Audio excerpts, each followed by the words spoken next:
everybody, and welcome to another show of Aneh's Food Show. On the show today, I have a very talented lady, and she is actually a mother of light. She's going to explain what that is all about. And she is not only a talented lady, she's also a mother, as well as other things. But she'll have to say that for herself.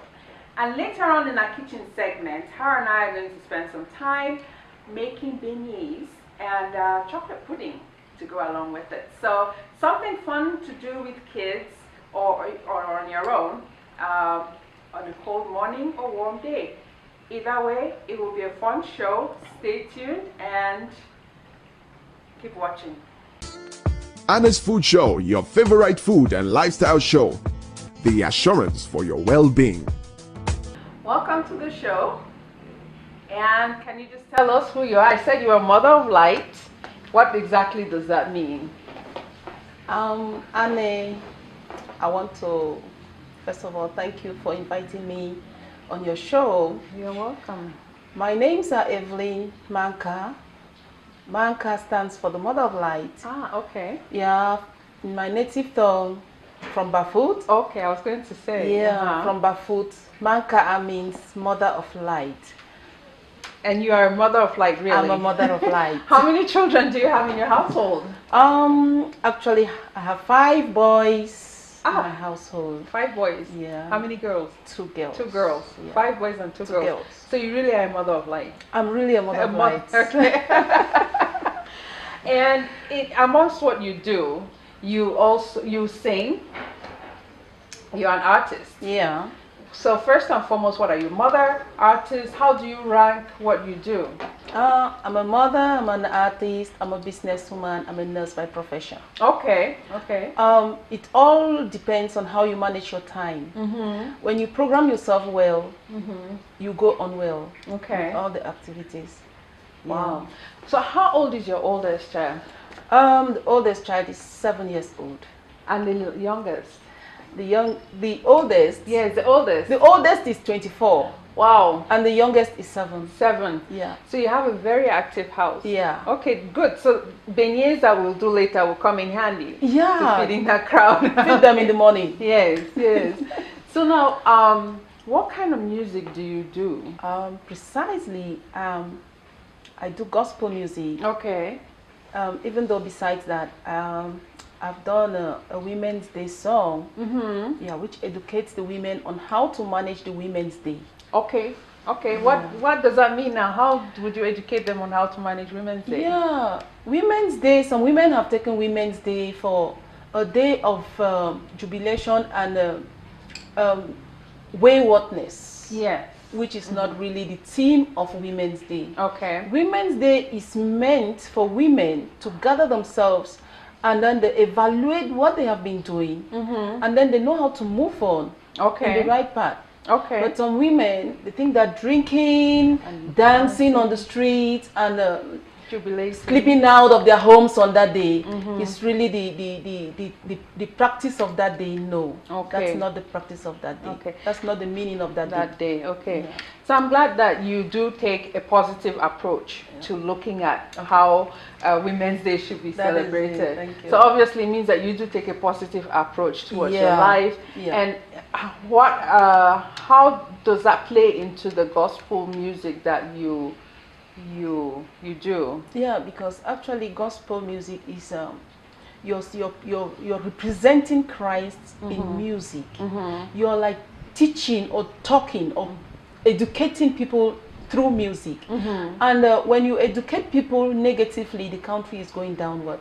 But when you educate people in God's fear, I think the country goes forward. And even our daily lives go forward. Okay. So, well, we'll continue our conversation in the kitchen. Okay. And we're going to make some beignets and that go along with chocolate pudding. Okay. Now it's a little bit different from our normal puff-puffs that we call beignet. Yeah, it's a different spin on that. But I hope you enjoy that, and I hope you'll be able to make those for your kids. Okay. Stay tuned, don't go away, and you join us in the kitchen segment. Aneh's Food Show, your favorite food and lifestyle show. The assurance for your well-being. Welcome back. And in the kitchen segment, as I said earlier, we are going to make beignets and chocolate pudding. So what we're going to start off with is the chocolate pudding. So that is very simple to do, and I hope that you'll be able to do this at home without any headache. Okay, so I'll do the putting and you do the stirring. Okay. So we'll start off with 1 cup of milk. And this will probably be equivalent to about 1 glass or so. And we'll just get the heat turned on. Now when you turn the heat on, you want to put it on medium because your milk will boil easily, and you don't want to get bad. Now then we add chocolate to that. Okay, so you just keep stirring around. And then for our pudding, what we're using is custard powder, which a lot of people use as, you know, custard powder or something like that. Yeah. So it's just that simple custard powder we're going to use. And we'll add 3 tablespoons of sugar to that. I think it'll be easier if we do this like so. Now the chocolate is a dark chocolate, so it will not be too sweet either. So okay. So then what I'll do now is just sprinkle it, and then you stir it vigorously so it doesn't fall up. Okay, there you go. And also mixing the powder with sugar helps it to disperse easily. Yeah. So we'll just let it stir, and then it will thicken up, and we'll set that aside. And let me just have a look. Okay, excellent. Intensify the chocolate. You can always add a little bit of coffee into this. Make sure you can add some coffee to it. So at the end, we'll be serving all of this with coffee also, because I love coffee, and we'll add some coffee to it at the end. Wow, this is getting thicker. Yeah. You might just add a little bit of milk to it. Just a little bit. There we go. It's smoother. So even though I say 1 cup of milk, as the cook, you are the judge of your pot. If it looks too thick, you just add a little bit of milk and thin it out a little bit. So you get it to the right consistency that you want. I think we may add a little bit again. Okay, just keep stirring. So you don't want the milk to scorch, and you don't want the chocolate also to scorch. So there we go. It's looking good already. Yeah. I'm going to actually have a little bit of taste. Just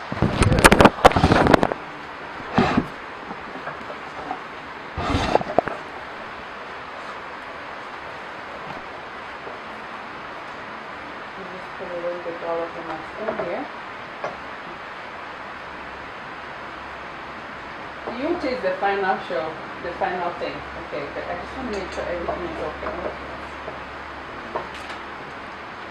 Excellent. Yeah. So when it reaches the right consistency and you can taste it, make sure it's not greedy, the custard is all cooked out, and we're fine and set to go. So what we'll do now is we'll just turn off the heat on that one, and then we'll set it aside, and then we'll move on to the beignets. Okay, put it on our back. Aneh's Food Show, your favorite food and lifestyle show. The assurance for your well-being. We are going to start off now with the beignets, and to do that we're starting off with about 3.5 cups of flour. Okay, so this bowl will be a little bit too small for us. So what we'll do is we'll get this in here. This is already measured, 3.5 cups. And set that there. Now actually, before we get to the flour, what we need to do is to hydrate our yeast, because it's a yeast-based dough. Yeah, so we'll hydrate our yeast. So we'll get our yeast here, and we would have, this is about 1.25 cups of milk. Okay, so we'll get that there, and we add about 1/4 cup of sugar. So it's about 4 tablespoons of sugar. Now the sugar feeds the yeast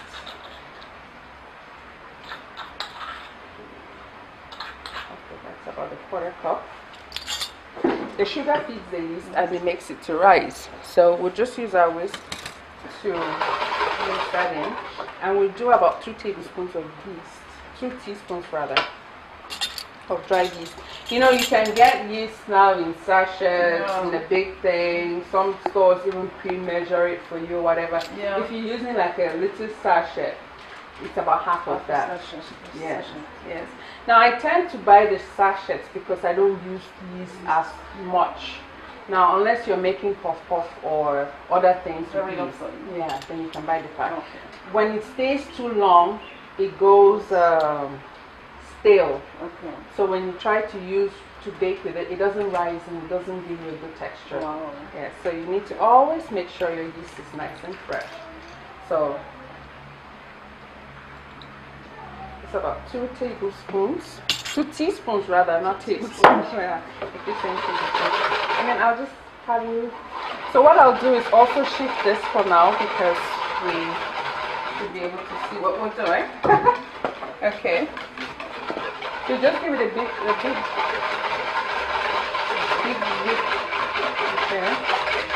So now you do that until it's like frothy, and then you let it sit. Now if you let it sit for quite some time, you notice that it starts getting foam. Yeast is almost like a live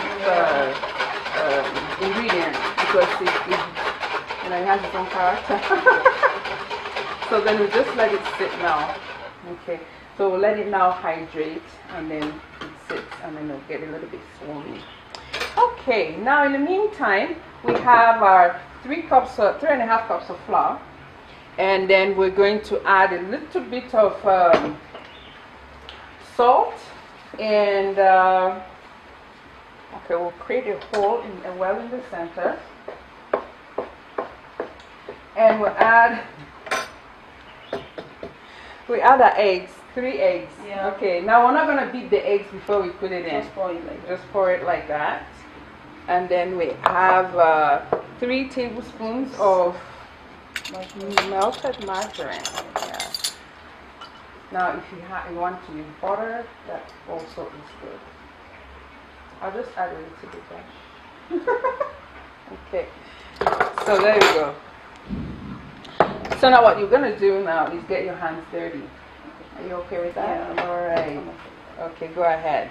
So you just start now and you start mixing it vigorously. Let me check on this.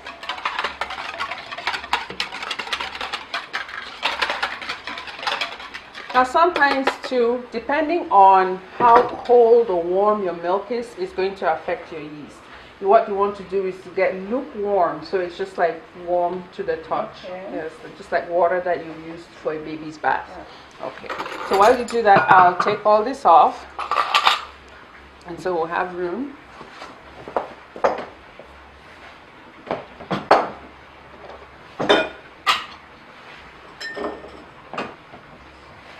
I think we needed a little bit of salt. I'm not sure that salt went in. About a teaspoon of salt. There we go. Okay. Salt brings out flavor. And each of those ingredients that we've added have their own characteristic flavor. Okay. So now we'll go ahead and just add our yeast. So if you let it sit for about 5-10 minutes, it'll be fine. Okay. So now the fun really begins. Do you have any girls? Do they like being in the kitchen? One. Only one? Okay. What would it take to get the other girl to love the kitchen? I think I'll just have to encourage her. Okay. To love the kitchen. Okay. Now what you might want to do now is give this like a whip. Almost like you're using, yes, like you're beating it. That creams the dough and it will improve the texture as well. Okay. You see now it works the gluten and then it works so it gets stretchy. And then it works the yeast into the dough. Like it says, you work your yeast into your dough, yeah, to rise, make the dough rise well, yeah. So you just give it a good whip. I just want to get my hands on there also, but since you're doing it, good luck, yeah. Okay. All right. So normally you would do that until it's nice and smooth. Okay. Let me help you a little bit. My hands just have to get into the dough. Okay. Now you can also drop a little bit of nutmeg into that if you want a little bit of flavor. You can grate the rind of an orange and put it in for some more flavor and texture, and it will always be excellent. It's getting thicker. All right.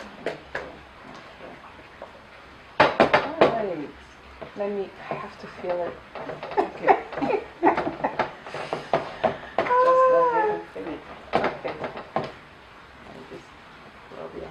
All right, my turn. Okay. Now she's done a great job already. So we'll just speed it up. Okay. One other thing I do, if you just help me take the cloth, put it underneath here, and put the thing on top. So no matter what, yeah, it just makes it steady. And you just kind of give it a big old whip. That's a big one of these. Yeah. So this beating now really disperses the yeast, disperses the dough, disperses the flour, creams it, as you say. So it all affects the texture at the end because it gives it a smoother texture in the mouth. Okay. All right. So we'll just let it now sit, and we'll let it rise. Now you can. We actually started one earlier, so we're not going to wait the whole 1 hour before we come back to this. But it would be good. We should leave it for 30 minutes to an hour, and at its yeast, it just keeps rising. Yeah. So it will rise until when it's really reason. Sometimes it starts to drop a little bit. Okay. And that will take about 30 minutes to an hour. Okay. All right. We'll come back and we'll move on to frying the dough. Aneh's Food Show, your favorite food and lifestyle show. The assurance for your well-being. Here is the dough that we had set up earlier, and it's risen quite a bit. Yeah. It is actually a very soft dough. Okay, but what we're going to also do, which is different from our puff dough, is that we're going to put it down on a table, and we're going to actually knead it a little bit. So puff typically you don't do this. You just cut and fry. Just cut and fry. Yep. This is a very soft dough, so we'll set it over there, and then so after the 3.5 cups, I just have about a cup more here, and you just work in as much as is needed, not too much. So it just takes a little bit of tender loving care. So I just fold in a little bit more, just to get it a little bit more sort of sturdy. Yeah, not too soft, not too hard. We don't want a hard dough like bread. This is not bread dough either. That will be making gâteau. So this, we just want it soft enough, and because you see, I wish you could feel it. It's really light and airy and very soft. So what we're going to do, actually, we'll just work half of the dough for now. Let's do that one just for demonstration purposes, and we'll put the other one there. And I trust that you will make this at home in the near future. Yeah. Okay. And just using a pin. Oh, sticky. Very sticky. So that's why you need the extra flour. Yeah, it's just to make sure you really have enough flour on there. And you just sort of, you don't want to roll it back and forth. Yeah. You just want to spread the dough. So you go from inside out. Because when you do back and forth, you roll out all the air. Okay. So we'll just do back and forth, just spreading it out, pushing it gently outwards. And just get some flour underneath.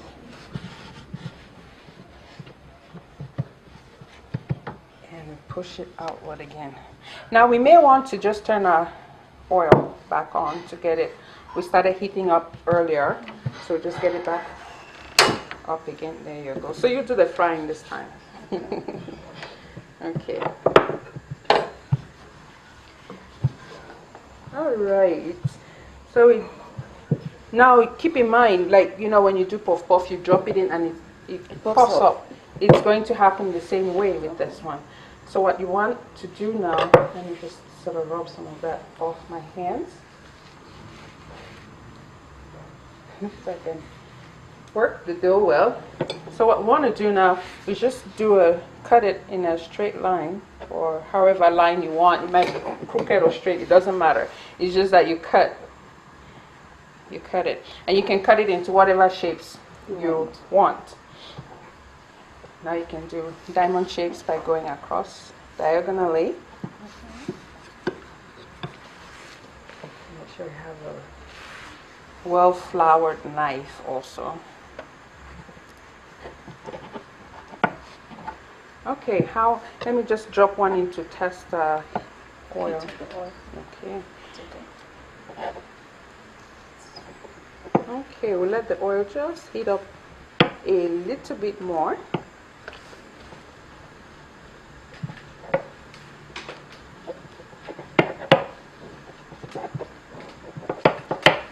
Okay.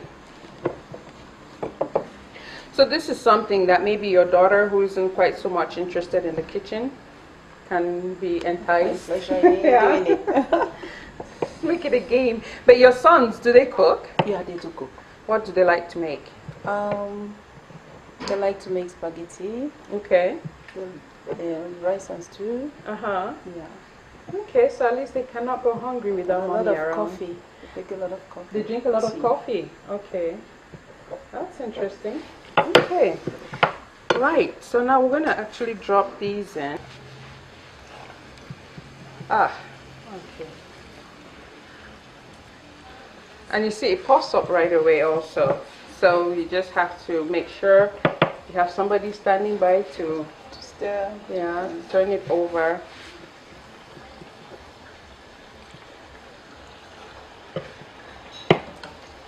Okay. I think that should be sufficient. What do you think? Yeah. One more. Okay, there you go. All right. So until they're nicely golden brown, and it doesn't take long to cook at all. So you just drop it and it just really browns. And you know, it's not like the other kind of dough where it's like soggy in the center. Yeah, it doesn't. Yeah, this just it puffs off right away. I think these are ready to come out. So it won't really absorb much really oil at all either. Okay. Well, while we drop a few more in and wash our hands, and we'll come back for the tasting and tell you what it tastes like. Aneh's Food Show, your favorite food and lifestyle show. The assurance for your well-being. Now we have our beignets all fried, ready for the tasting, and of course with coffee. What is the name of your album? I have the first one is You Are a Winner. Uh-huh. The second one is Agowaka. Agowaka. And then the third one is Woman. So you have 3 albums out. And where can people find your album? Album is Agency. Okay. Harvest Bible Chapel at Veterinary Junction. Mm-hmm. Yeah. Okay, so excellent. So you've heard her sing it, so go look for her album, okay? And I'm sure all the rest of the tracks are just as beautiful as you are. Amen. Okay, all right. Now, to serve this, you can either just sort of have it on a plate as we do, and let's see, you can just put some on, and oh, it's nice and warm actually. It's better when it's a little bit warm, very light. And then you just sort of see some powdered sugar on it, icing sugar, if you will. Just sort of put it on there like that, and it's good to go. And you can have it. You can actually have it for a dessert as well as for breakfast. It's not only limited to breakfast, but it goes well with coffee. So you can have it like so, okay. But I am going to make it even better for you. I have it there, and I plate it, let me see, like this for you.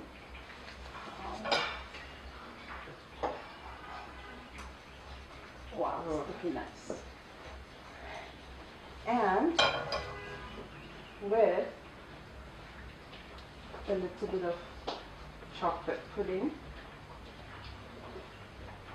lot of chocolate pudding, as you love chocolate. So you can do that for that. And you can try that and tell us what you think. While I sip some coffee, which is actually Cola Coffee by Northwest Cooperative Association Coffee. Oh my God, and how is it? Oh my God. Let me come again. She's calling on God. Maybe I should try it too. It tastes extremely delicious. Really? Okay. I have to confirm what she just said. Oh my God. This is good. Okay. Nice and flaky, very soft and tender. Thank you for watching the show today. I hope you can go out and make these beignets for your kids and for your family or for whoever. Have it with some coffee and have some friends over. And why not? Have me over. Okay?